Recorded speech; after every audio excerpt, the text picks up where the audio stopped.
On a vraiment une équipe au top aux soins intensifs et l'équipe, c'est les personnes avec qui je passe le plus de temps en dehors de chez moi. Donc c'est vraiment important qu'on s'entende super. J'ai l'impression d'être rapidement entendue, écoutée, qu'on prenne en considération mes positions et puis qu'on me laisse de la place dans la structure. On m'a pris en compte en tant qu'infirmière et pas un simple chiffre qui est mis sur une liste.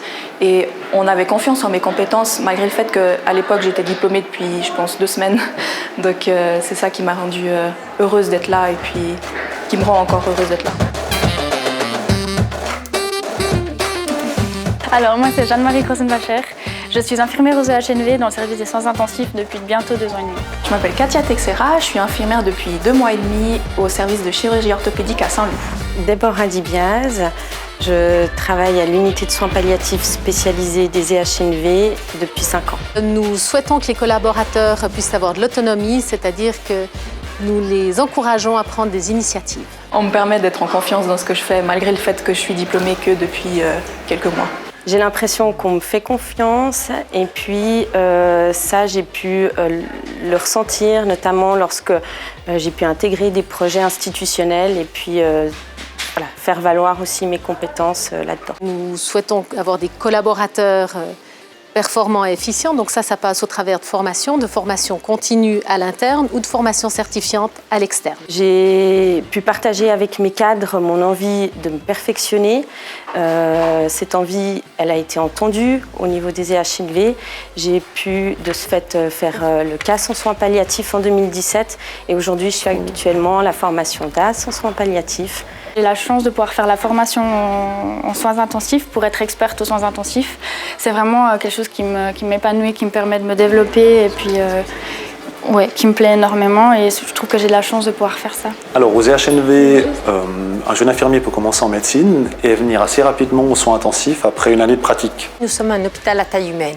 Les collaborateurs ont la possibilité d'interagir facilement avec leur direction. Je pense que c'est un bon choix de venir travailler aux EHNV. C'est un petit hôpital, c'est un hôpital qui est un peu... Tout le monde se salue dans les couloirs, on connaît un peu les têtes de tout le monde, on sait comment chacun travaille, quelles sont les spécialités de chacun de manière générale. La distance avec la hiérarchie est quand même moindre et on se sent davantage entendu. La charge de travail, elle est toujours importante.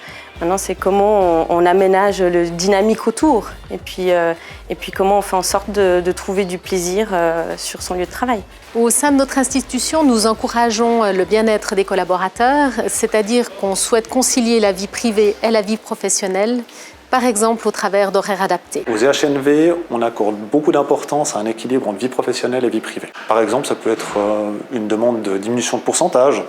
60 à 70% sont acceptables aux EHNV aux soins intensifs. Parce que c'est important pour moi, qui est jeune papa, d'avoir un équilibre entre vie privée et professionnelle. Et c'est important que je puisse apporter ça auprès des jeunes infirmiers qui travaillent aux soins intensifs.